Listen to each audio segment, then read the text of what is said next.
the family Thanksgiving dinner, my daughter Meredith stood up, wine glass in hand, and announced to 32 relatives, "My mom smells like pee." The laughter that erupted felt like knives piercing my chest. I rose slowly from my chair, walked to the front door, and opened it wide. "Get out of my house," I said quietly. The laughter died instantly. "Mom, I was just joking," she stammered. But I was already dragging her designer luggage to the curb, my hands steady despite my breaking heart. The morning sun streamed through my kitchen window as I sipped my coffee, thinking back to how we got here. My name is Francesca, and at 65, I thought I'd earned the right to some peace and respect. But life has a way of teaching you lessons when you least expect them. 28 years ago, my world shattered when my husband Paul died in a construction accident. Meredith was only 7, clinging to my black dress at the funeral, asking when Daddy would come home. That night, I held her as we both cried ourselves to sleep, and I made a promise to give her everything Paul would have wanted for her. Working as a nurse at Jefferson Memorial Hospital meant long hours, but I took every double shift offered. While other nurses complained about exhaustion, I thought about Meredith's college fund growing. When my feet ached after 16-hour days, I pictured her walking across a stage in a cap and gown. Every sacrifice felt worthwhile. The years flew by in a blur of school plays, science fairs, and birthday parties, where I was often the only parent who showed up still wearing scrubs. Meredith excelled at everything she touched: honor roll debate team, captain acceptance letter to Harvard Business School. I sold Paul's restored Mustang to cover what scholarships didn't. That car was his pride and joy, but Meredith's education mattered more. 5 years ago, my body finally demanded payment for all those years of pushing through. What started as occasional bladder pressure became a serious medical issue. The hysterectomy was supposed to be routine, but complications left me with stress incontinence. Dr. Peterson explained it was manageable with proper products and exercises affecting millions of women my age. "Nothing to be ashamed of," she said. I managed it well, always prepared, never letting it interfere with my life. Meredith knew about my condition. She was there when I came home from surgery, saw me struggle with recovery. "Don't worry, Mom," she'd said, holding my hand. "We'll get through this together." Together. What a joke that turned out to be. Her wedding to Derek Ashford was something out of a magazine. 200 guests at the Riverside Country Club Flowers, flown in from Ecuador, a string quartet, playing as she glided down the aisle in a $40,000 dress. I paid for all of it, smiling as I wrote each check. Derek came from money, or so he claimed. His family's old Wall Street connections impressed everyone. I should have noticed how his mother, Gloria, always looked at me like something she'd scrape off her shoe. When they needed a down payment for their Manhattan penthouse, who did they call? "It's an investment, Mom," Meredith had said. "Property values only go up in Tribeca." $300,000 later, they had their dream home, while I stayed in the same colonial house Paul and I bought 30 years ago. But 3 weeks ago, everything changed. Meredith had come for her weekly Sunday dinner, arriving late as usual. She was in my study, supposedly looking for stamps, when her phone rang. Through the heating vent that connected to the guest room, her voice carried clearly. "Yes, Gloria, I understand," she was saying. "The trust fund would solve everything. $3.2 million would save Derek's firm and set us up for life." My coffee mug froze halfway to my lips. The trust fund from my brother Richard's estate wasn't common knowledge. He'd been a successful patent attorney who died childless, leaving everything to me with strict instructions to preserve it for emergencies. "Once we get her declared incompetent, I'll be appointed conservator," Meredith continued. "The incontinence thing is perfect. We can claim it's early dementia. She won't even realize what's happening until she's in that Newark place." Newark Place. My hand trembled as I set down the mug. "Dr. Harrison says for $5,000 cash he'll write whatever diagnosis we need. Mom's getting worse anyway. Yesterday she had a small accident at the grocery store. I got photos of the wet spot on her pants when she wasn't looking. Photos of my medical condition." The room spun as Gloria's voice crackled through the phone.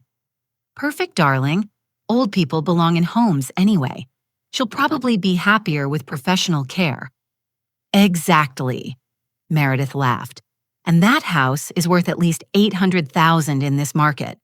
Between that and the trust fund, Derek's problems disappear.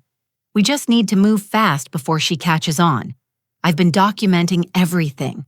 Every little spill, every forgotten word, every time she repeats a story. By Thanksgiving, we'll have enough. The call ended and I heard Meredith's heels clicking back toward the kitchen. I forced myself to breathe normally to smile when she entered. Found them. She waved the stamps cheerfully. You really should organize that desk better, Mom. It's kind of chaotic in there. You're probably right, I managed to say. More coffee. No, I should run. Derek's expecting me. She kissed my cheek and I fought not to recoil. See you next Sunday. After her car disappeared down the drive, I collapsed into Paul's old recliner.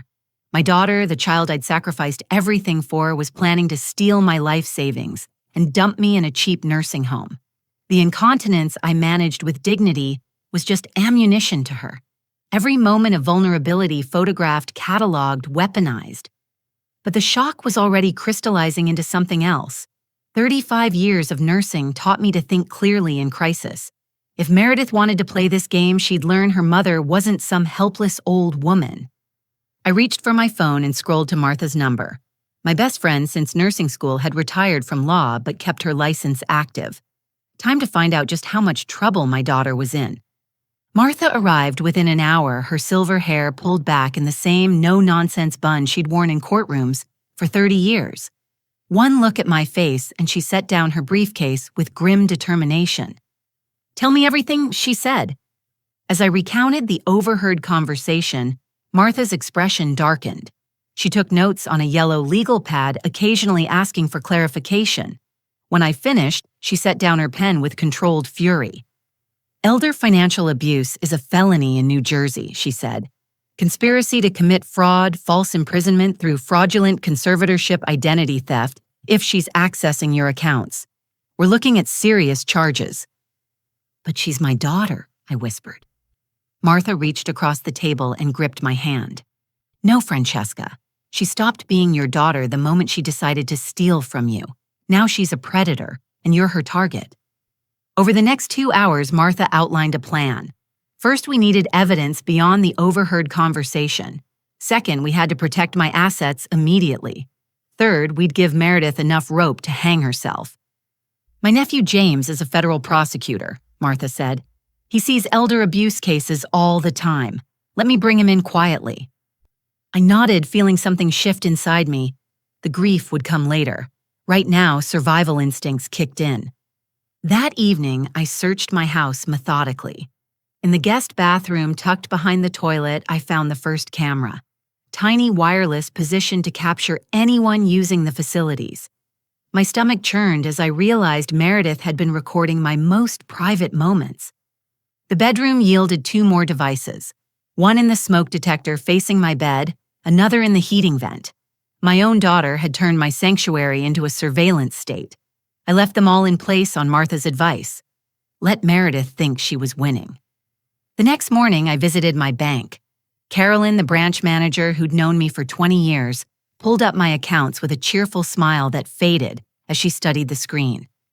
Francesca, have you authorized automatic transfers to an account ending in 4792? My heart sank. How much? Small amounts. 200 here, 300 there. Started 6 months ago. Total of, she calculated quickly, $8,400. 8,000 stolen while she kissed my cheek every Sunday. I asked Carolyn to print everything and place a fraud alert on all accounts. She promised to document any further attempts. At home, I found Meredith's laptop in the guest room closet. She often worked here on Sundays, claiming our old house had better energy than her penthouse. The password was pathetically simple. Her birthday, the one I'd celebrated with homemade cakes, even when we could barely afford ingredients. Her email revealed the full scope of the betrayal. Messages to Derek about the old lady's money. Exchanges with Gloria calling me the burden. A draft email to Dr. Harrison scheduling my evaluation for the Monday after Thanksgiving. They planned to ambush me when I'd be tired from hosting claiming concern about my ability to live independently. But the folder labeled evidence hurt the most. Dozens of photos, me carrying laundry after a minor accident, a wet spot on my car seat from spilled coffee she'd labeled incontinence episode, even a zoomed shot of my bathroom garbage showing the protective products I used. Each image time-stamped, cataloged, building a false narrative of decline. I photographed everything with my phone, then carefully closed the laptop. My hands shook, but not from age or weakness. Pure rage coursed through veins that had pumped steadily through 35 years of saving lives. How dare she? James arrived that evening, a serious young man who reminded me of Paul. He reviewed everything with professional detachment until he reached the photos. Then his jaw clenched. "This is premeditated, systematic abuse," he said. "The surveillance alone is criminal. Adding conspiracy and attempted fraud, she's looking at significant prison time." "What do you need from me?" I asked. "Keep pretending you know nothing. Document everything. We'll handle the asset protection tomorrow. Then we wait for her to make the big move." Martha stayed after James left brewing tea while I stared at family photos lining the mantel. Meredith's first birthday gap-toothed school pictures, Harvard graduation. When did my baby become a monster? "I've been suspicious for weeks," Martha admitted. "The sudden interest in your finances, the questions about power of attorney. I started keeping notes, recording our lunches when she'd pump me for information." Another ally, another person who saw what I'd been blind to. "There's more," Martha continued. "I had lunch with your sister Helen last week. Meredith's been working on her too, telling stories about finding you confused, seeing you talk to Paul's photo. Helen's worried sick." My sister. We'd grown apart since she moved to California, but Meredith knew Helen would be a key witness if needed. The manipulation ran deeper than I'd imagined. That night, I lay in bed staring at the hidden camera in my smoke detector. Was she watching now? Did she review footage looking for signs of weakness? The violation felt like insects crawling on my skin, but I forced myself to appear normal, even staging a small stumble on my way to the bathroom. Let her think she was winning. The next 2 weeks tested every ounce of strength I'd built over 65 years. Sundays were the hardest sitting across from Meredith as she pretended to care. She'd become more aggressive, pointing out every small forgetting, suggesting memory games to help my declining cognition. "Mom, you told that story about Dad's Mustang last week," she'd say with fake concern. Had I maybe gaslighting was part of her strategy? Derek joined us one Sunday, all false charm and calculating eyes. He kept steering conversation toward finances, mentioning great investment opportunities and the importance of estate planning. I played along, even asking naive questions that made him exchange satisfied looks with Meredith. Meanwhile, Martha and James worked behind the scenes. My assets transferred to an irrevocable trust with James as trustee. The house went into a life estate that couldn't be touched. Every penny protected behind legal walls Meredith couldn't scale. We also discovered Derek's investment firm was hemorrhaging money. Bad trades leveraged positions clients pulling out. He needed cash desperately, and my trust fund was his lifeline. Gloria had mortgaged her Hamptons house to help, but it wasn't enough. They were drowning, and I was their life raft. 3 days before Thanksgiving, I made my final preparations. I met with Robert, my cousin, the police officer, showing him everything. His face darkened as he reviewed the evidence. "Family gatherings can be volatile," he said carefully. "Sometimes it's good to have law enforcement nearby, just in case." I understood. He'd be close by on Thanksgiving, ready if needed. Helen flew in from California the night before Thanksgiving. I picked her up at the airport, noting how she studied me carefully. In the car, she finally spoke. "Meredith says you're struggling, that you're having accidents forgetting things. She's really worried." I glanced at my sister, 10 years younger but looking older from California sun and wine. "What do you think?" She was quiet for a long moment. "You seem fine to me," but she's so insistent. "Shows me these photos." "What kind of photos?" Helen shifted uncomfortably. "Personal things. Stained clothes your bathroom. I told her it seemed invasive, but she said she needed documentation for your own good. Even my sister felt something was wrong. I patted her hand at a red light. Tomorrow's going to be interesting, I said. Just watch and listen. Really watch. That night, I prepared the Thanksgiving feast with mechanical precision. Turkey brining pies, cooling silver, polished until it gleamed. 32 people would gather in my home. Most came every year, but this time felt different. This time was a reckoning. I set the dining room table with Paul's grandmother's china, each place setting perfect. At the head where I always sat, I paused. Tomorrow, everything would change. Meredith thought she was springing a trap. She had no idea she was walking into one. The stage was set, the evidence secured, the allies briefed. Now all I had to do was play my part one last time. The devoted mother, the declining elder, the victim. Tomorrow the masks would come off. The 3 weeks leading up to Thanksgiving tested every performance skill I never knew I possessed. Each morning I'd look in the mirror and remind myself of the role I had to play. Confused, but not too confused. Vulnerable, but not pathetic. The daughter I thought I knew was gone, replaced by a predator in designer clothes. If she wanted to see decline, I'd give her just enough to keep her confident. But first I had work to do. Martha introduced me to her former colleague, Sandra Washington, a specialist in elder law who'd seen every scam imaginable. We met at Martha's house to avoid any chance of Meredith's surveillance. Hidden cameras in your bedroom and bathroom constitute criminal voyeurism, Sandra explained. Each instance is a separate charge. With multiple devices over months, we're talking serious jail time. She helped me set up my own recording system.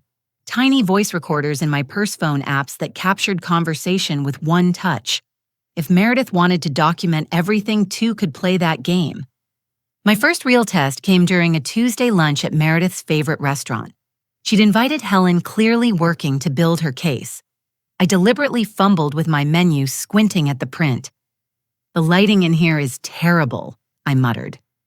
"Mom, you were just here last month," Meredith said with exaggerated patience. "Remember you had the salmon?" Had I actually? Yes. But I let confusion flicker across my face. Oh, right, the salmon. Helen watched us both carefully. I caught her eye and let my mask slip for just a second. Understanding dawned on her face before I returned to playing confused. "I should write these things down," I said, pulling out a small notebook. Inside were perfectly organized notes, appointments, and reminders. But I made a show of struggling to find the right page. Meredith practically glowed with satisfaction. "That's a great idea, Mom. Maybe we should look into some assisted living places, just to have options." "I'm not ready for that," I said firmly, then softened. "But maybe it would be good to know what's available for someday."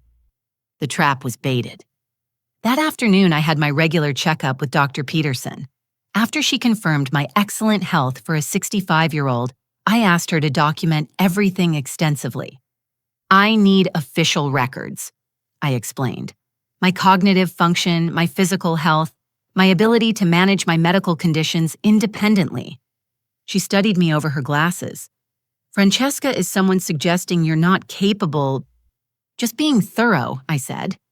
She spent an extra hour running cognitive tests, reflex checks, and mental status exams.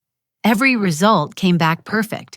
She even noted that my incontinence management was exemplary and posed zero impediment to independent living.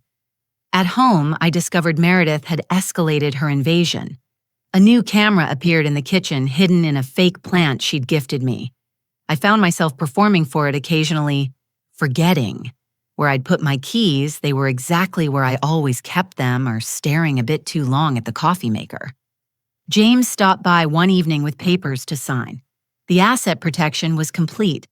Every account, every investment locked away where grasping hands couldn't reach.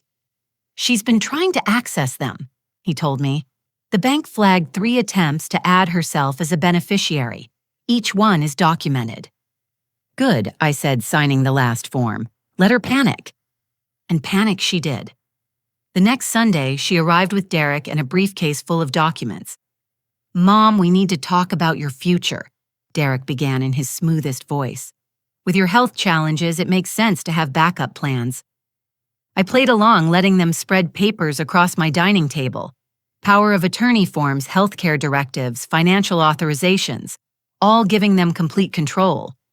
"This is a lot to process," I said, channeling confusion. "Maybe I should have someone look at these." "No need for that," Derek said quickly. "We're family. We only want what's best for you." Family. The word tasted bitter.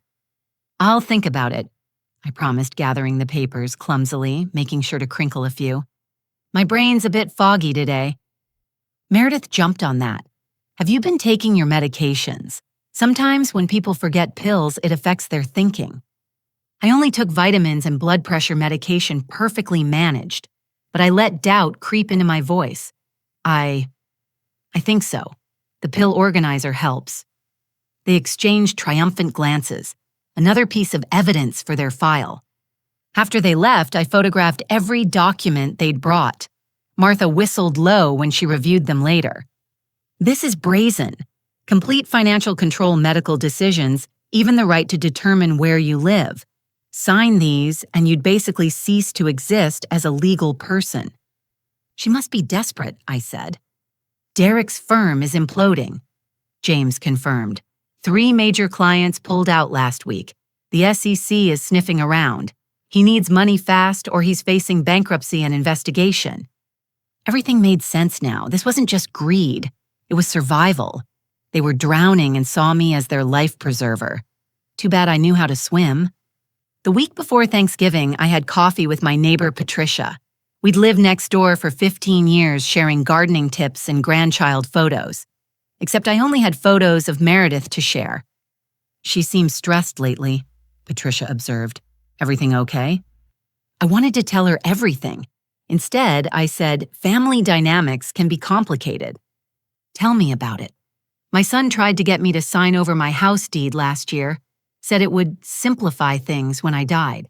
I told him the only thing getting simplified was my will if he kept pushing." We laughed, but it wasn't funny. How many of us faced ungrateful children who saw us as ATMs with expiration dates? 2 nights before Thanksgiving, Meredith called in tears. Fake tears, I realized, recognizing the performance.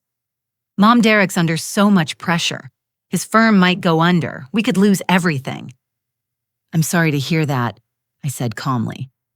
"Couldn't you help just a loan from the trust? We'd pay it back, I swear." "I wish I could," I lied, but Richard's will was very specific. The trust can't be touched except for medical emergencies. "But I'm your daughter." The tears stopped abruptly, replaced by anger. "Don't you care what happens to me?" "Of course I care, but my hands are tied." She hung up on me. Perfect. Desperation would make her sloppy. The morning before Thanksgiving, I made my final preparations. The house gleamed, food prepped, stage set.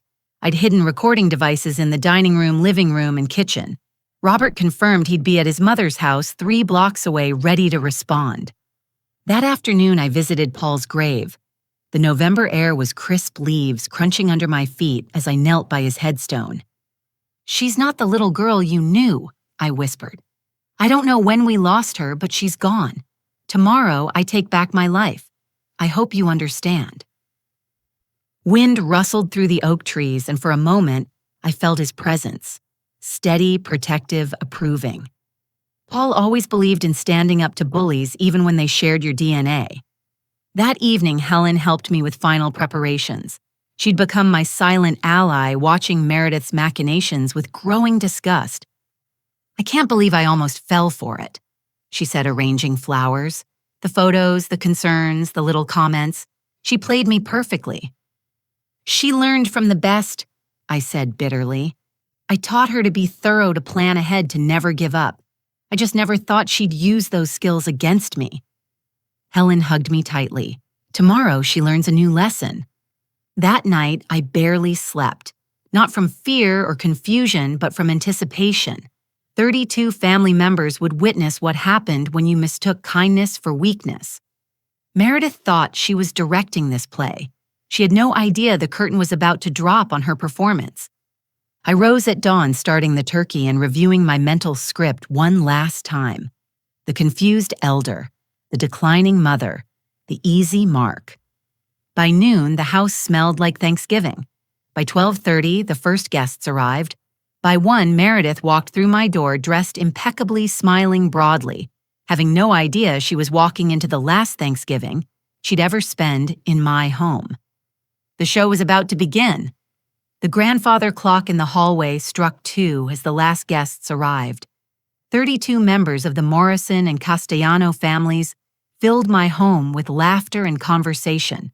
The dining table stretched into the living room with borrowed leaves covered in Paul's grandmother's lace tablecloth that I only used for special occasions. This would certainly qualify. Meredith swept in fashionably late as always. She wore a cream-colored suit that probably cost more than my monthly mortgage, her honey blonde hair styled in perfect waves. Derek followed in his Brooks Brothers blazer, checking his phone constantly. Gloria brought up the rear, her face pinched like she'd smelled something unpleasant. In my home, eating my food, planning my destruction. Mom. Meredith embraced me, her lips barely grazing my cheek. Everything smells wonderful. You didn't overdo it, did you? I worry about you pushing yourself. I managed fine, I said, noting how her eyes swept the room, cataloging who was present. Witnesses for her performance. She'd positioned herself strategically throughout the afternoon. When I reached for the gravy boat, she swooped in. Let me get that, Mom. It's heavy. When I stood to check the turkey, she pressed my shoulder. Sit. I'll handle it. Each gesture calculated to paint a picture. The devoted daughter caring for her failing mother. Several relatives smiled approvingly. If only they knew. Helen watched from across the room, her California tan not quite hiding her disgust. She'd seen the documentation, heard the recordings. Now she witnessed the performance live. Francesca outdid herself this year. Cousin Marie commented, sampling the butternut squash soup. She always does, Meredith said loudly, though I worry it's becoming too much for her. Maybe next year we should consider having Thanksgiving at my place, make things easier. My place, not our place, not even her and Derek's place. The slip revealed her mindset. She already saw herself as singular independent. Derek was drowning in his own failures, barely worth mentioning. James sat with his wife near the window, appearing engrossed in football discussions with the other men. But I caught him glancing at recording devices I'd placed among the autumn centerpieces. Everything was capturing perfectly. As we gathered around the extended table, Meredith maneuvered to sit at my right hand, the prodigal daughter claiming her throne. Gloria sat across from her with Derek between them like a weak link in their chain of greed. Before we begin, I stood raising my glass of apple cider. I want to thank everyone for being here. Family is precious, and having you all at my table fills my heart. To family, voices chorused. To family. Meredith echoed, her smile sharp as carving knives. The meal progressed with the usual chaos of passing dishes, compliments on recipes, and multiple conversations flowing. Children at the kids' table in the kitchen squealed over who got the wishbone. Normal. Perfect. The calm before. Meredith started small. When I passed the mashed potatoes, she guided my hands. Careful, Mom, got it. When I stood to get more cranberry sauce, she pressed me down. I'll get it. You stay put. Each interaction performed for maximum visibility. Other relatives began noticing, exchanging glances. Poor Francesca getting older. Good thing she has such an attentive daughter. Remember when you used to make those little turkey cookies? Nephew Thomas asked. The ones with candy corn feathers? Those took forever. I laughed. Meredith would eat half the candy corn before I could finish decorating. I don't remember that, Meredith said with false confusion. Are you sure that was me? Gaslighting at the dinner table. Classy. Quite sure, I said mildly. You were 8. You threw up from all the sugar, and Paul had to clean it up because I was working night shift. Speaking of Dad, she said smoothly, have you visited his grave lately? I went last month and noticed you hadn't left flowers in a while. A lie. I'd been 2 days ago, and the caretaker confirmed my weekly visits. but several relatives looked concerned. Forgetting to honor the dead suggested deeper problems. Derek finally engaged tag teaming with practiced precision. "Francesca, I've been meaning to ask about your retirement accounts. With market volatility, you should review your portfolio." "My financial advisor handles all that," I said. "Still, family should be involved," Gloria interjected. "At your age, these matters become complicated." "My age? 65, not 95, not dead yet despite their wishes." "I appreciate the concern," I said, serving myself green beans with a hand I kept deliberately slightly shaky, just enough to notice. Meredith pounced. "Mom, let me help." She reached for the serving spoon, intentionally jostling my water glass. It tipped, splashing across the tablecloth. "Oh," I gasped, standing quickly as water dripped toward my lap. It's okay," Meredith soothed loudly, dabbing at the spill with theatrical concern. "Accidents happen. Here, let me—" She made a show of checking my clothes, her hand lingering near my waist. "Did any get on you?" "Sometimes you don't notice when—" "I'm fine." I cut her off, but the seed was planted. Sometimes you don't notice. The implications hung heavy. As I returned from changing the tablecloth, refusing all help, noting Meredith's frustration, conversation had shifted to holiday plans. "We're thinking of cruising the Caribbean for Christmas," Derek announced. "Gloria knows the cruise director on the Majesty line." With whose money, I wondered. The man was bleeding cash, but appearances mattered more than reality. "How lovely," Aunt Rose said. "Francesca, you should travel more. See the world while you can." While you can. Even innocent comments took on weight in this loaded atmosphere. "I'm content here," I said, though I did consider a river cruise next spring. Martha went last year and loved it. "River cruises can be challenging," Meredith said quickly.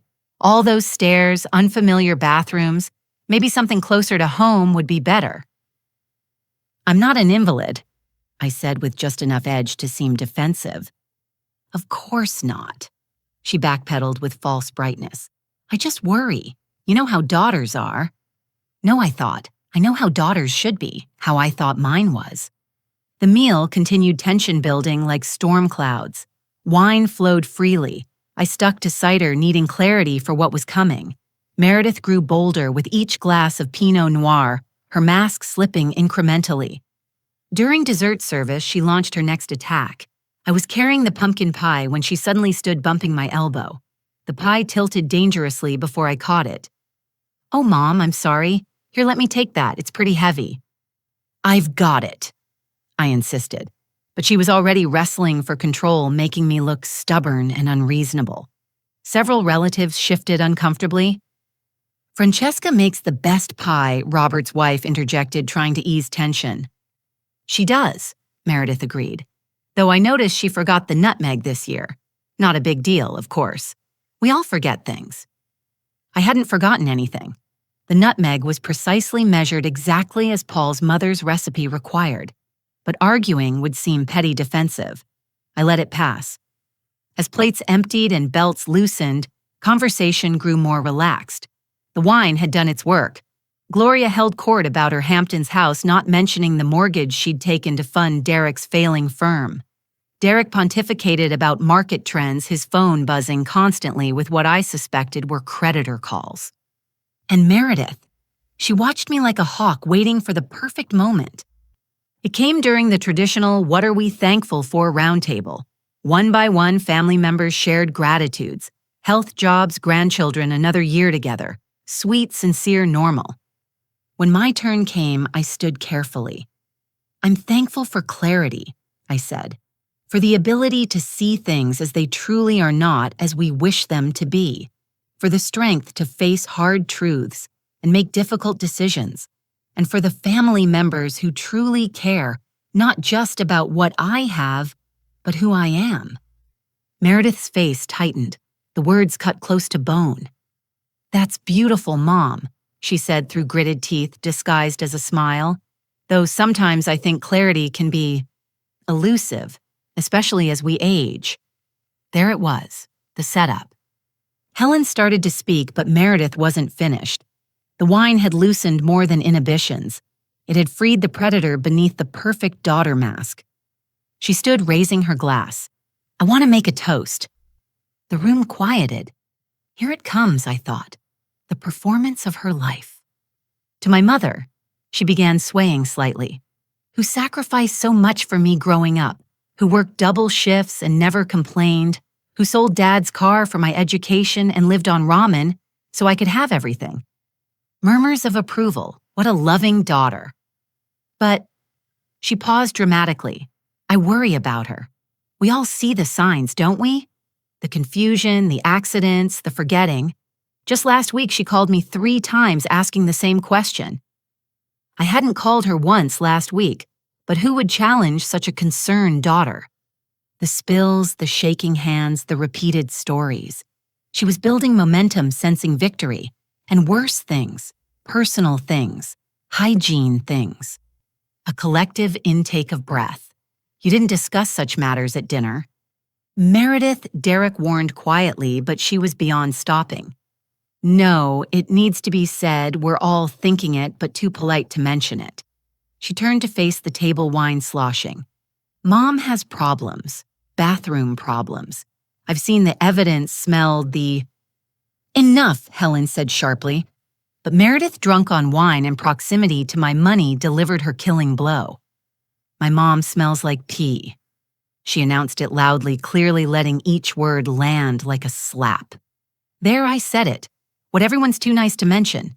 She's losing control, and we need to talk about getting her help before... The silence was deafening. 32 faces turned from Meredith to me in horror. Someone gasped. A child in the kitchen doorway started crying.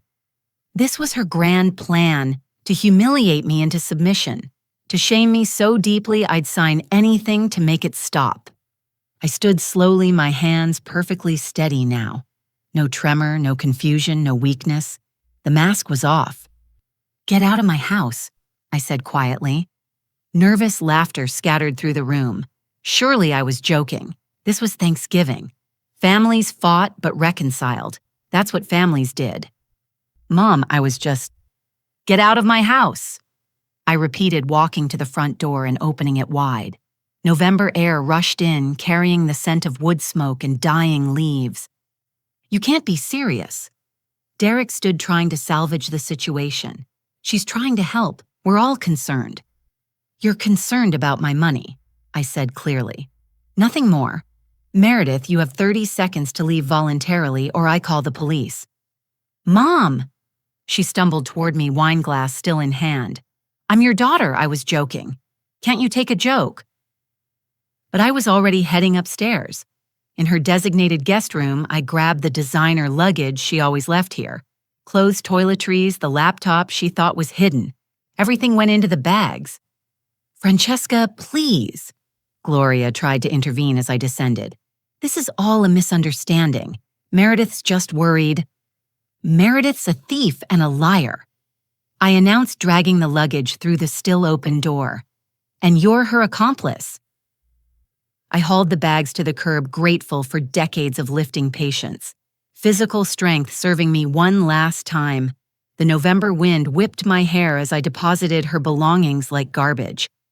Back inside, Meredith stood in the doorway, mascara running, finally realizing this wasn't the confused breakdown she'd orchestrated.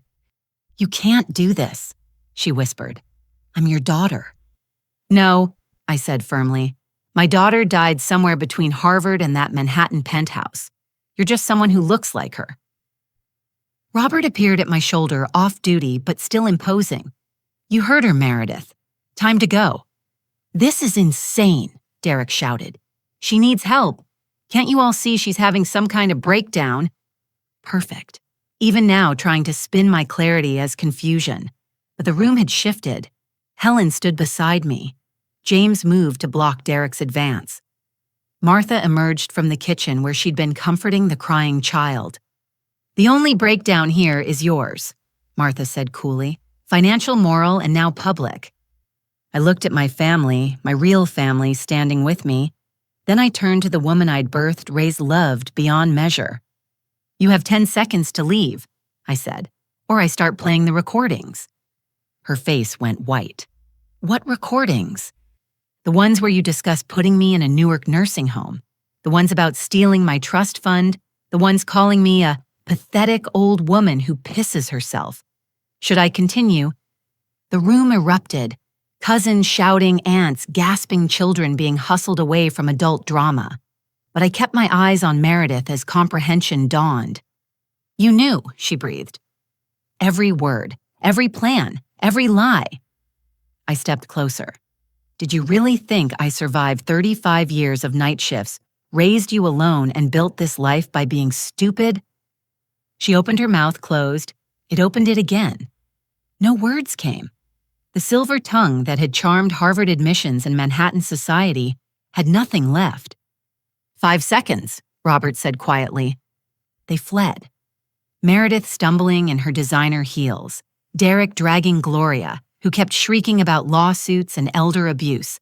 They piled into the BMW, the one I'd co-signed for, and peeled away from the curb. I stood in my doorway, November wind cooling my flushed face, watching taillights disappear, 32 years of motherhood vanishing into darkness. "Francesca." Helen touched my arm gently. "Come inside, you're shaking." I looked down at my hands, steady as granite, but inside earthquakes. The family waited, unsure how to process what they'd witnessed. Thanksgiving dinner turned Greek tragedy. I closed the door and faced them. "I apologize for the disruption," I began. "Don't you dare apologize," Aunt Rose interrupted. "That girl needed throwing out 20 minutes earlier." Nervous laughter broke the tension. People settled back into chairs, reaching for wine and coffee, needing normalcy after chaos. "Francesca," Thomas said quietly, "is it true what she said about the nursing home?" I pulled out my phone, finding the clearest recording. "You tell me." Meredith's voice filled the room, cold and calculating. "Once we get her declared incompetent, I'll be appointed conservator. The incontinence thing is perfect. We can claim it's early dementia." Silence again, but different. Horrified rather than shocked. Understanding rather than confusion. "Dear God," Marie whispered. "There's more," I said. "Hidden cameras in my bedroom and bathroom. Theft of $8,000. Attempted fraud. Conspiracy to commit elder abuse. My attorney and a federal prosecutor have everything." "Federal prosecutor?" someone asked. James raised his hand slightly.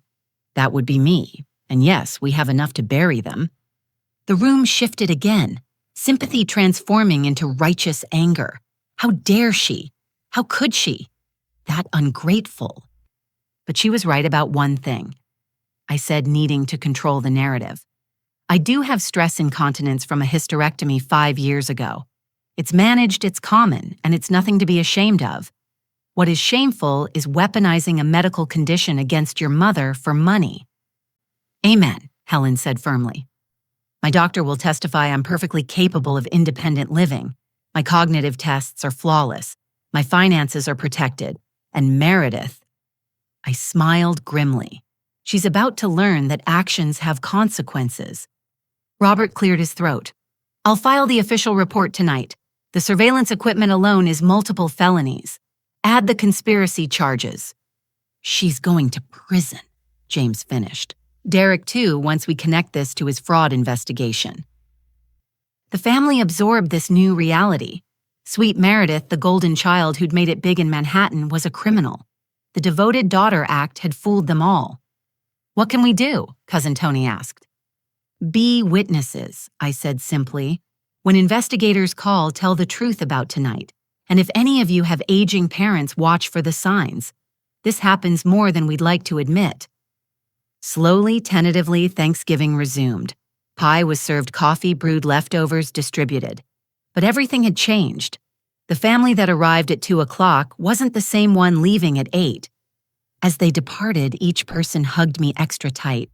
Whispered support, promised vigilance, offered help. The family Meredith had tried to manipulate had become my army. Helen stayed to help clean up, working beside me in comfortable silence. Finally, as we dried the last plate, she spoke. "How long have you been planning this?" 3 weeks, since I overheard her on the phone. "And you just waited, knowing what she intended. I folded Paul's grandmother's tablecloth carefully. Sometimes the best trap is patience. Let them think they're winning. Document everything. Then spring it when they can't deny or escape. "You're terrifying," Helen said with admiration. "Remind me never to cross you." We laughed, but it was hollow. Victory tasted like ashes when the enemy was your own child. Later, alone in my quiet house, I walked past the guest room, empty now, stripped of her presence. In the bathroom, I removed the hidden camera, dropping it in an evidence bag for the police. My phone buzzed, a text from an unknown number that was obviously Meredith. "This isn't over." I typed back, "Yes, it is." Then I blocked the number, poured a glass of wine, and sat in Paul's recliner. The grandfather clock chimed midnight. Thanksgiving was over. The real reckoning had just begun. The silence that followed Meredith's exodus lasted exactly 90 seconds. Then, like a dam bursting, voices erupted throughout my home. Shock, disbelief, and questions flew from every direction. But I wasn't done, not even close. "Everyone, please." I raised my voice just enough to cut through the chaos. "I need you to understand exactly what happened here tonight." The family settled, some still standing in the doorway, others gripping coffee cups like lifelines. Children had been whisked to the den with tablets and headphones, protected from adult ugliness. I walked to the china cabinet and retrieved my phone from behind Paul's military service photo. What you witnessed wasn't a family spat. It was the culmination of an elaborate conspiracy to rob me of everything: my money, my home, my freedom, and my dignity. "Francesca, you don't have to," Cousin Marie started. "Yes, I do." I clicked play on the first recording. Meredith's voice filled the room crystal clear despite being recorded through heating vents. The conversation with Gloria about the trust fund, the Newark nursing home, the plan to have me declared incompetent. Family members gasped as each detail unfolded. "Dear God in heaven," Robert's mother whispered, crossing herself. "Wait," I said. "There's more." The next recording captured Derek and Meredith discussing my finances. His desperate need for cash, her suggestions about accelerating the timeline, the casual cruelty of referring to me as the cash cow and the problem. Helen gripped my hand as we listened. Her face had gone pale beneath the California tan. "How long?" Thomas asked when the recording ended. "How long have they been planning this?" "6 months, near as I can tell." I pulled out printed bank statements. The theft started small. 200 here, 300 there. Automatic transfers she set up using information she got during her helpful visits. I spread the evidence across the dining table like a prosecutor presenting to a jury. $8,400 stolen while she kissed my cheek and called me mom. But the cameras... Aunt Rose looked sick. "She put cameras in your bathroom." I retrieved the devices from the evidence bag, tiny electronic spies no bigger than buttons. Bathroom, bedroom, even my kitchen. She wanted footage of me having accidents, looking confused, anything she could edit into evidence of decline. That's sick," Tony's wife said. "Your own daughter." "Not just sick, criminal." James stepped forward in full prosecutor mode. "Voyeurism, elder abuse conspiracy to commit fraud, identity theft. We're looking at multiple felonies with mandatory minimums." Martha pulled out her laptop showing photos I'd taken of Meredith's files. She had a folder labeled Evidence with dozens of pictures.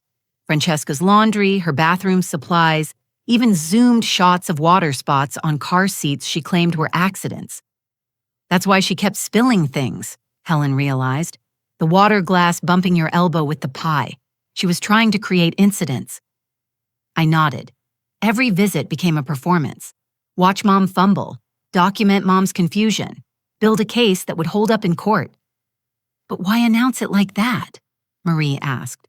"Why humiliate you publicly?" "Desperation," I said. "The recordings show Derek's firm is failing. The SEC is investigating. They needed money fast, and I wasn't cooperating with the subtle approach, so she tried to break me, shame me into submission, make me so mortified I'd sign anything to make it stop. Instead, you threw her out on her ass, Robert said with satisfaction. Good for you. But I wasn't finished. I pulled up emails on Martha's laptop, displaying them on the TV screen Paul had installed for football games. 3 days ago, she sent this to Dr. Harrison. The email detailed their appointment for Monday, the day after Thanksgiving. $5,000 cash for a diagnosis of dementia with behavioral complications. Recommendations for immediate conservatorship and placement in a memory care facility. The doctors already turned state's evidence, James added. Seems Meredith wasn't his first client seeking false diagnoses. He's looking at losing his license and jail time. There's something else, I said, my voice catching for the first time. She didn't just want my money. She wanted to erase me. I showed them another email thread, this one with a real estate agent. Photos of my home, discussion of market value plans to list it the moment I was institutionalized. This house where Paul and I raised her, where her handprints are still in the concrete by the garage, where every Christmas ornament has a memory. She was going to sell it all. Not just sell, Martha interjected. Look at this reply from the agent. The email discussed staging, mentioning that personal items and old furniture would need to go. Salvation Army was suggested for anything without resale value.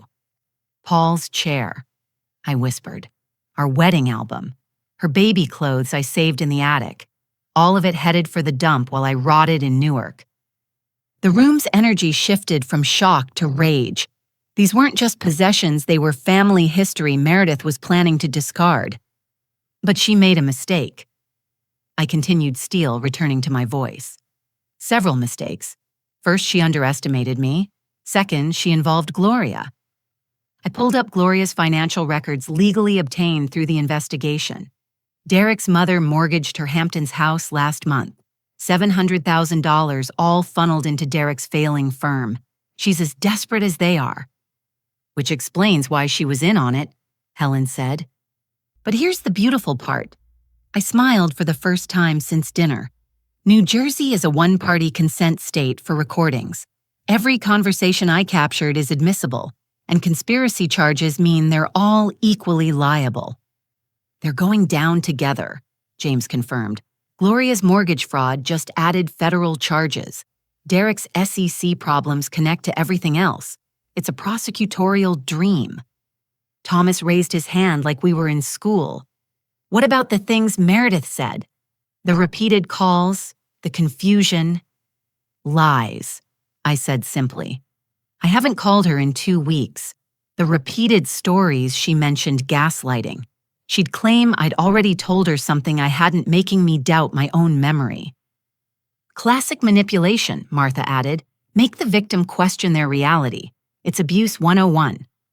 But why? Marie's voice broke. You gave her everything. The education, the wedding, the house down payment. Why wasn't it enough? I'd asked myself the same question 1,000 times in 3 weeks. Because I taught her to want everything, but never taught her to work for it. I gave and gave, thinking love meant never saying no. I created the monster who came to dinner tonight. Don't you blame yourself, Rose said fiercely. Plenty of spoiled children don't become criminals. She made her choices. A knock at the door interrupted us. Robert answered, returning with 2 uniformed officers and Detective Sarah Chen, not related to Meredith's forbidden name list, thankfully. Mrs. Morrison, Detective Chen said. We've reviewed the evidence Mr. Fitzgerald provided. We need statements from everyone who witnessed tonight's events. Of course, I said. But first you should know they're likely fleeing. I showed her my Ring doorbell footage from 20 minutes earlier. Derek loading suitcases while Meredith paced frantically, cell phone pressed to ear. Gloria sitting in the BMW looking stunned. We've already issued bolos, Chen assured me. They won't get far. As the detective set up in my living room to take statements, my phone rang. Meredith's friend Caitlin, who I'd known since the girls were in middle school. Francesca. I'm so sorry to call, but Meredith just asked me to wire her money. She said there was some misunderstanding at dinner and she needs to get a hotel. But something seems off. Caitlin, listen carefully, I said. Don't send her anything. The police are involved. If she contacts you again, call this number." I gave her Detective Chen's direct line. "Oh my God," Caitlin breathed. "Is this about Derek's firm? I knew something was wrong when she asked to borrow $50,000 last month." Another piece of the puzzle. They'd been bleeding everyone dry. The next hours passed in a blur of statements, evidence, documentation, and phone calls. Family members described what they'd witnessed, each detail adding weight to the case. Around 10 p.m., Detective Chen received a call. Her face lit up with grim satisfaction. "They've been apprehended at Newark Airport, attempting to board a flight to Grand Cayman with one-way tickets purchased an hour ago." "Flight risk confirmed," James said. "No judge will grant bail now." As the house slowly emptied of family and police, the magnitude of the evening hit me. I'd hosted my last Thanksgiving with my daughter, watched her destroy herself with greed and cruelty, sent her to prison with my own evidence. Helen found me in the kitchen staring at the turkey carcass. "You saved yourself," she said quietly. "Don't forget that." "I know," I said, "but I couldn't save her from herself." "She didn't want saving. She wanted your money, your house, your dignity. She wanted to bury you alive." The words were harsh, but true. The daughter I'd mourned for 3 weeks had been gone much longer. Maybe she'd never existed outside my desperate mother's heart. Martha joined us, pouring 3 generous glasses of wine. "To Francesca," she raised her glass, "who played the long game and won."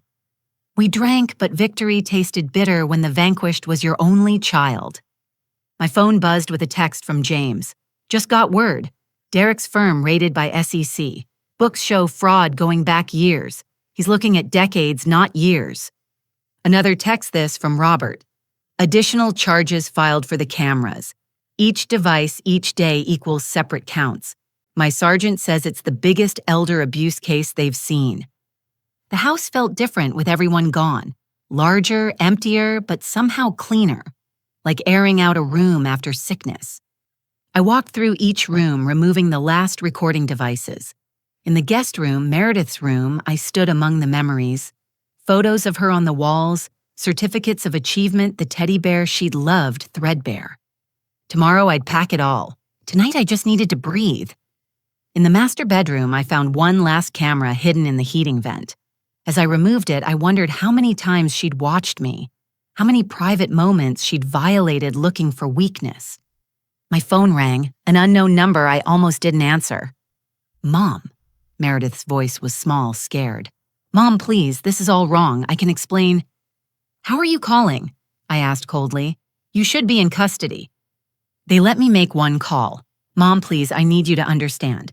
It was Derek's idea. And Gloria, she pushed." "Stop." I cut her off.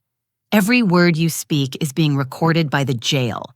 Your lawyer would tell you to shut up, but you always thought you were smarter than everyone else." "You're my mother." She was crying now. "You're supposed to protect me." "I did protect you. For 32 years. I protected you from consequences, from reality, from yourself. And look what you became." "I'm sorry, I'm so sorry. I didn't mean those things." "Yes, you did. Every word was calculated to hurt, to humiliate, to break me. But you forgot something, Meredith." "What?" she hiccuped between sobs. "I'm a Morrison woman. We bend, but we don't break. Your grandmother survived the Depression. I survived losing your father and raising you alone. Did you really think some wine-fueled insults would destroy me?" Silence except for her ragged breathing. "Enjoy your one phone call," I said. "It's the last time you'll hear my voice." I hung up and blocked the number. Then I did something I hadn't done in weeks. I cried. Not for the daughter going to prison, but for the little girl who'd once made turkey handprints and told me I was the best mommy in the world. That child was gone, had been gone for years. Tonight I'd finally held the funeral. The wheels of justice once set in motion rolled with surprising speed. By Monday morning, what started as a family dinner disaster had exploded into headlines across New Jersey. Manhattan couple arrested in elder fraud scheme. Thanksgiving humiliation leads to federal charges. Hidden cameras in mother's home. Daughter faces. 20 years. I avoided the news, but Helen kept me informed of developments. She'd extended her stay, moving into the guest room after we deep cleaned it of Meredith's presence. "You need to see this," she said Tuesday morning, showing me her tablet. The article featured Meredith's mugshot. Her perfect hair hung limp mascara smudged designer outfit replaced with orange. But it was her eyes that struck me, empty. The confident predator who'd stood in my dining room had vanished, leaving a hollow shell. Derek's photo showed a man aged 10 years overnight. His firm had collapsed Monday morning when news broke. Clients fled, partners distanced themselves, and the SEC seized everything. Gloria's arrest made the society pages. Hampton's socialite charged in daughter-in-law's scheme. The mortgage fraud alone would destroy her, but the conspiracy charges meant she'd lose everything. "Good," Helen said firmly when I flinched. "They deserve every second of misery." Martha arrived with James and a team of investigators. My dining table became command central for building an airtight case. "The cameras are the gift that keeps giving," Detective Chen explained. "We recovered 6 devices total, each recording for approximately 3 months. That's 540 separate charges of voyeurism alone." "How does that work?" Helen asked. "Each device each day is a separate violation," Chen continued. "Add conspiracy, elder abuse, attempted fraud, and identity theft. We're looking at life-destroying numbers." James pulled up financial records on his laptop. "Derek's troubles run deeper than we thought. He's been running a Ponzi scheme using new investor money to pay old debts. The Morrisons weren't his only targets, just the most convenient." "How many victims?" I asked. 17 that we've identified, mostly elderly clients who trusted him with retirement funds." He showed me the list. Names I recognized from charity events, church functions. Good people who'd worked hard for their money. "That's why they were so desperate," Martha realized. The whole house of cards was collapsing. Meredith knew I had to ask. James nodded grimly. Emails show she was fully aware. Even helped create false documents to show investors. She's as dirty as he is. The doorbell rang. Caitlin stood on my porch with a box and tears streaming down her face. "I'm so sorry," she said, shoving the box at me. "I had no idea. If I'd known. These are things Meredith left at my place. I thought you might want them."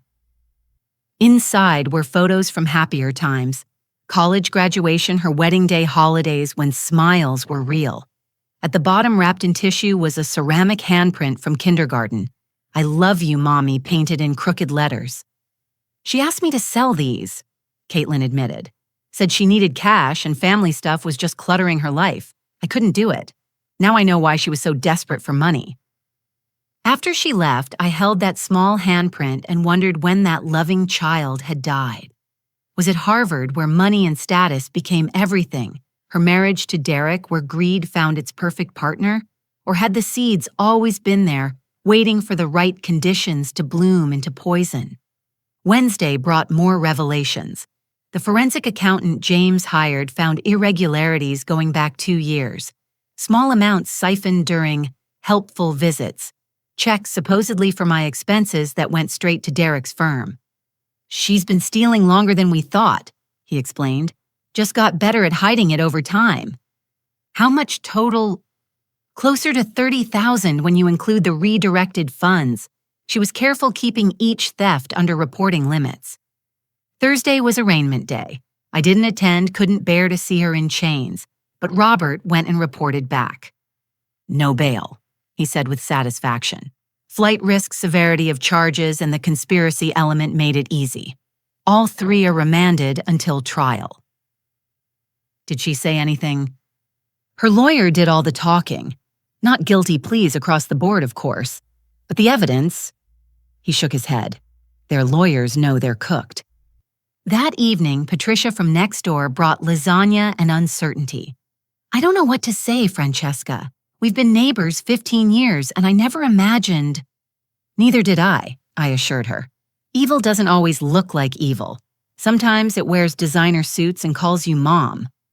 Friday morning, my phone rang at 6 a.m. Meredith's lawyer, a slick Manhattan type who probably cost more than my house. Mrs. Morrison, I'm hoping we can discuss a plea arrangement. My client is willing to allocute to certain charges in exchange for— No deals, I interrupted. She goes to trial, every charge, every crime, all of it public record. That's my only offer. You realize this could mean 25 to life for your daughter. I don't have a daughter, I said clearly. I have a predator who shares my DNA. Proceed accordingly. He hung up, but I knew he'd be back. The evidence was overwhelming and prosecutors smelled blood in the water. The weekend brought unexpected support. Families from Thanksgiving called constantly checking in, offering help. Cousin Tony organized a rotating meal delivery so I wouldn't have to cook. His wife Marie started a phone tree to ensure I never went a day without human contact. Family takes care of family, she said firmly. Real family. Sunday would have been Meredith's regular dinner visit. Instead, I hosted Martha and Helen for roast chicken and honesty. I keep thinking about red flags I missed, I admitted over wine. The entitlement, the casual cruelty to service workers, the way she'd inventory my things like she was cataloging future possessions. Love blinds us, Martha said gently, especially maternal love. We see what we need to see to survive. But I enabled it. I insisted. Every time I said yes when I should have said no. Every check I wrote instead of making her work. I created the monster who came to dinner. Bullshit, Helen said forcefully. Millions of parents spoil their kids without creating criminals. She made choices. Evil choices. That's on her, not you. Monday brought a circus. News vans lined my street as word spread about the Thanksgiving scandal. Reporters knocked constantly until Robert stationed a patrol car outside. High-profile case, he explained. Elder abuse plus society couple plus family betrayal, media gold. I stayed inside, curtains drawn, ignoring the circus. But when Dr. Peterson called, I listened. I've been asked to testify, she said, about your medical condition and cognitive state. I want you to know I'll make it crystal clear that incontinence has nothing to do with competence. Thank you, I said, touched by her anger on my behalf. That girl sat in my office after your surgery, she continued. Held your hand, promised to take care of you. To think she was already planning. She made a disgusted sound. I hope they throw away the key. Tuesday's mail brought a thick envelope from the prosecutor's office. Victim impact statements, they explained. My chance to tell the court exactly how Meredith's betrayal had affected me. I stared at the blank forms for hours. How did you quantify a shattered heart? Calculate the cost of sleepless nights. Measure the weight of wondering where you went wrong. Finally, I began writing. Not about money or charges, but about trust. About the sacred bond between mother and child that she'd perverted into a weapon.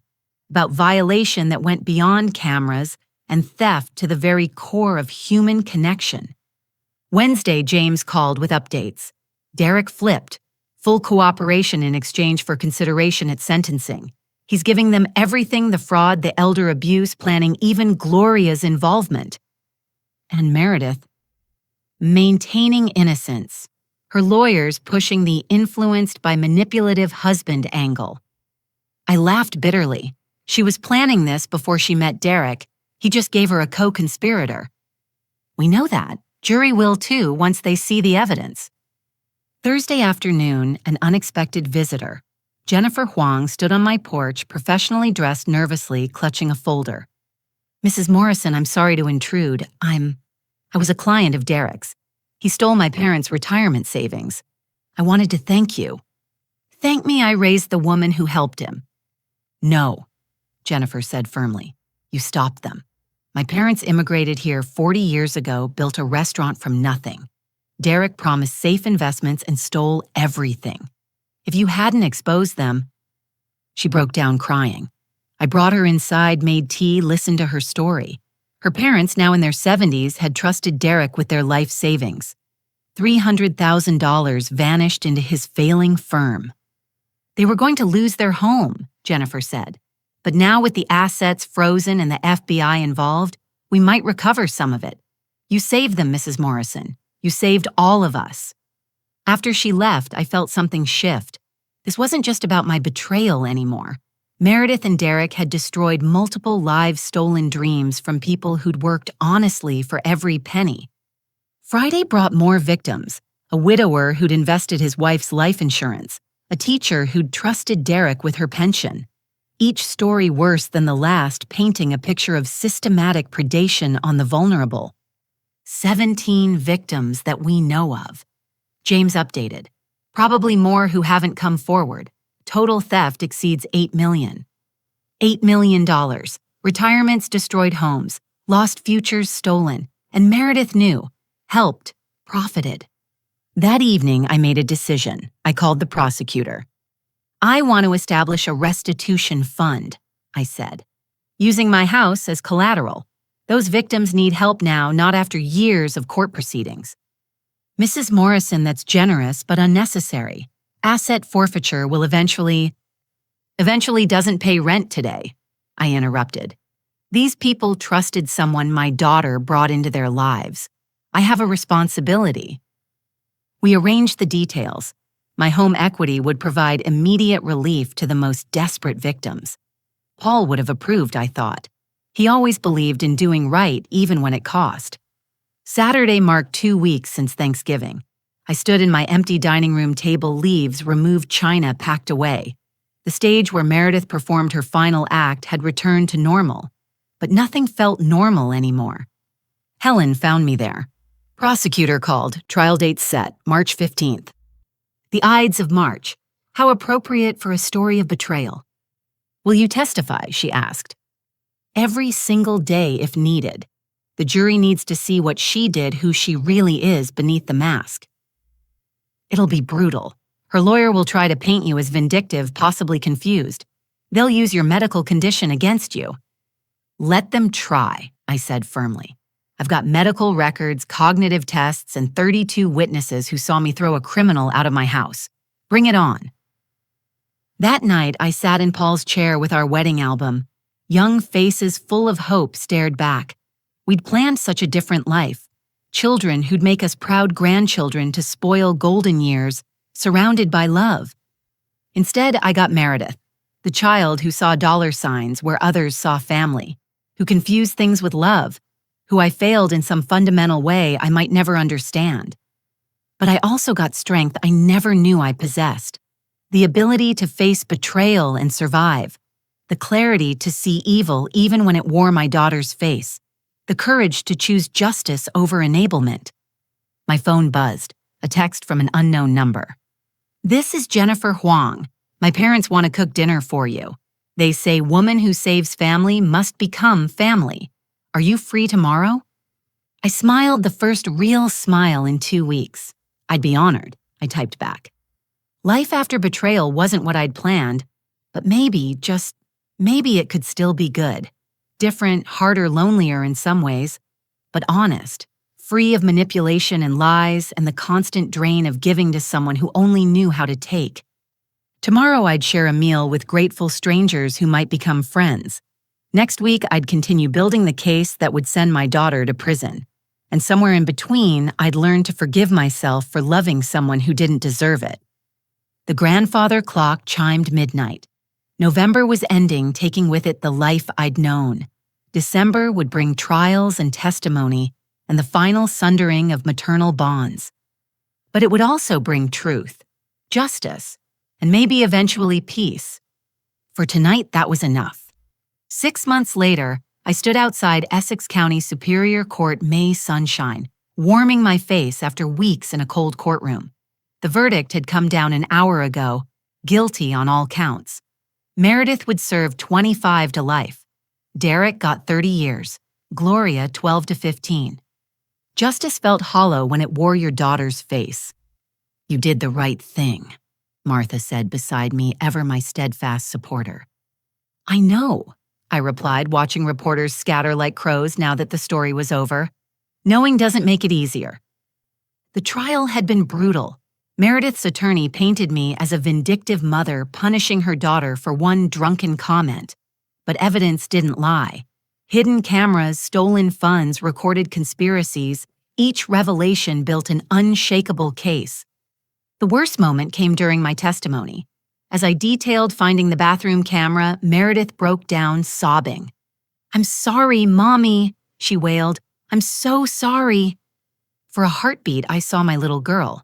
Then I remembered she'd cried the same way after stealing from her middle school fundraiser after wrecking my car at 17, after every consequence she'd ever faced.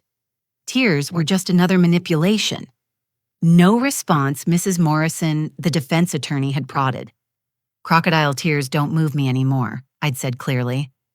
The jury saw through it too. Deliberations took only 6 hours. Now walking to my car, I felt the weight of the past 6 months lifting slightly. The house had been lonely despite regular visits from Helen, Martha, and my new chosen family. But lonely was better than violated. "Francesca," a voice called out. I turned to find Jennifer Huang approaching with an older couple. Her parents, the restaurant owners Derek had swindled. "We wanted to thank you," Mrs. Huang said in accented English, "in person, after everything." "You've thanked me plenty," I protested. They'd been feeding me weekly since December, insisting family didn't eat alone. Mr. Huang pressed an envelope into my hands. "For the fund. We recovered our money, so now we help others." Inside was a check for $50,000 made out to the Morrison Victims Relief Fund. My eyes welled. "This is too much." "Nothing too much for family," Mrs. Huang said firmly. Family. The word that once meant Meredith now encompassed so much more. At home, I found a surprise waiting.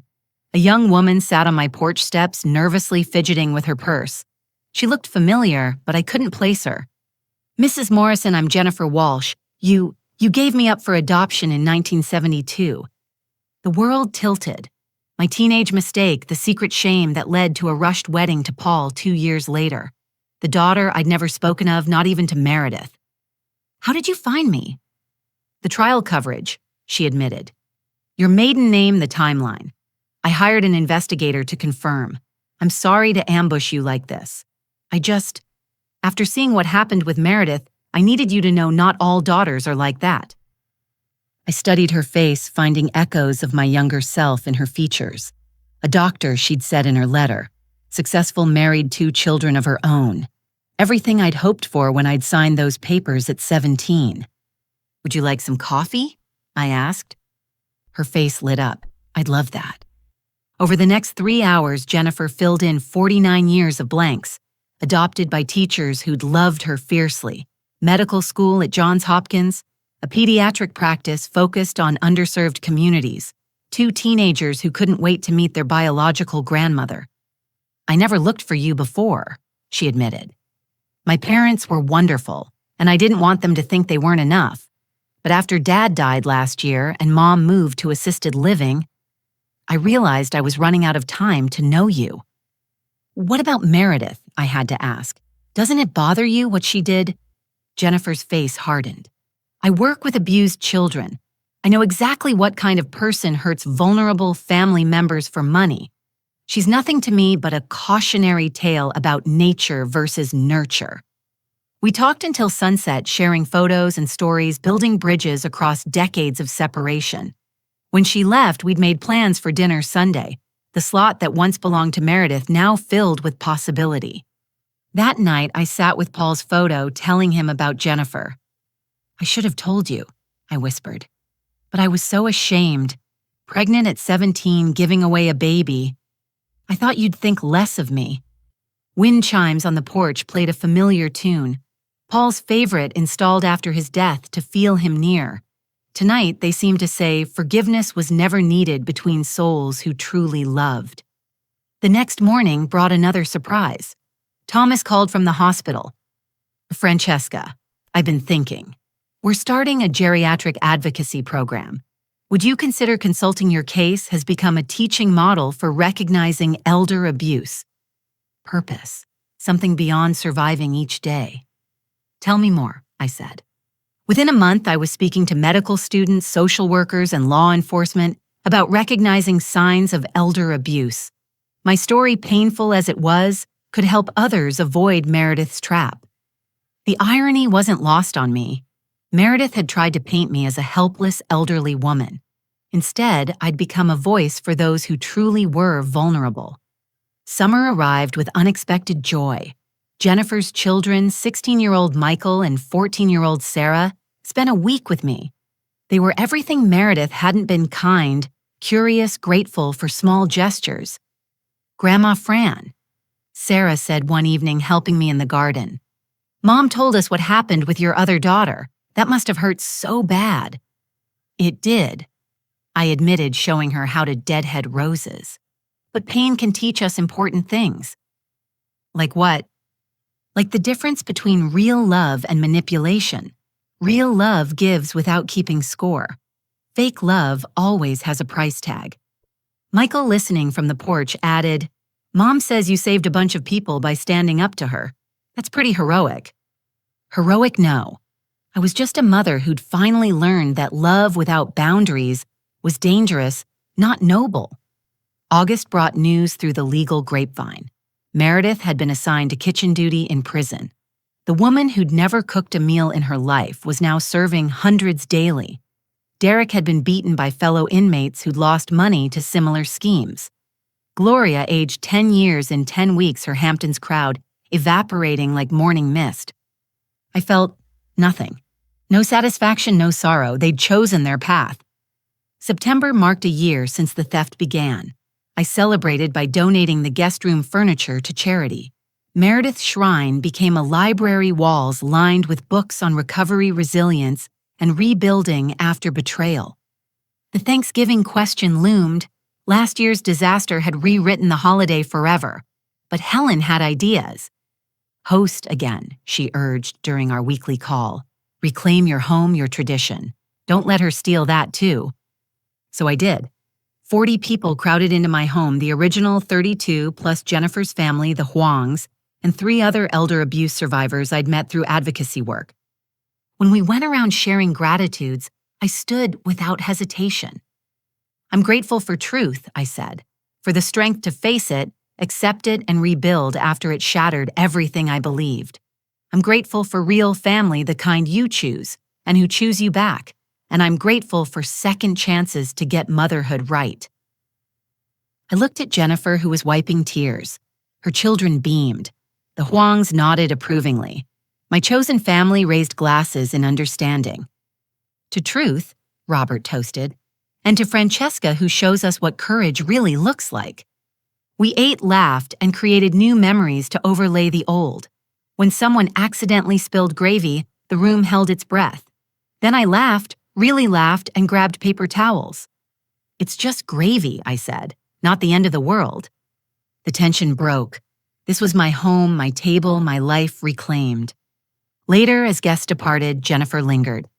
"Mom, can I call you that? I need you to know something. What Meredith did doesn't define you as a mother. How you handled it does. And from where I'm standing, you're exactly the mother I'd want to be." After everyone left, I stood in my doorway watching snow begin to fall. Early for November, but then nothing followed. Expected patterns anymore. My phone buzzed. The prison number I'd blocked months ago. They'd stopped trying after the 20th ignored call, but holidays apparently inspired renewed efforts. I almost ignored it again. Then, surprising myself, I answered. "You have a collect call from Essex County Women's Correctional Facility. Will you accept?" "No," I said firmly, then added, "And please note on her file that I decline all future calls.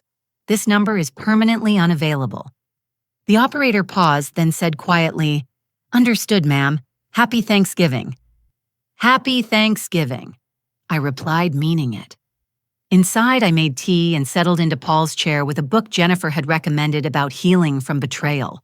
Outside, snow turned the world clean and white, covering old ground with fresh possibility. My story should have been simpler. Raise daughter, welcome grandchildren age, gracefully surrounded by love. Instead, I'd walked through fire, emerged scarred, but stronger, and learned that family was about more than blood. Meredith was serving 25 to life. I was serving a life sentence too, but mine was filled with purpose-chosen family and the peace that comes from refusing to be a victim. The clock chimed midnight. Another day survived, another small victory claimed. Tomorrow, Jennifer would bring the kids for leftover turkey sandwiches. The Huangs wanted me to try their famous dim sum. Martha had tickets to a play she insisted I'd love. Life derailed by betrayal had found new tracks. Dear readers, if you've made it this far, you've witnessed a journey I wouldn't wish on anyone. But I hope you've also seen that survival is possible, that betrayal doesn't have to break you, and that sometimes losing everything shows you what really matters. If you're facing similar situations, adult children who see you as an ATM family members, who mistake kindness for weakness, anyone who would exploit your vulnerabilities, please know you're not alone. Document everything, trust your instincts, and never ever be ashamed of standing up for yourself.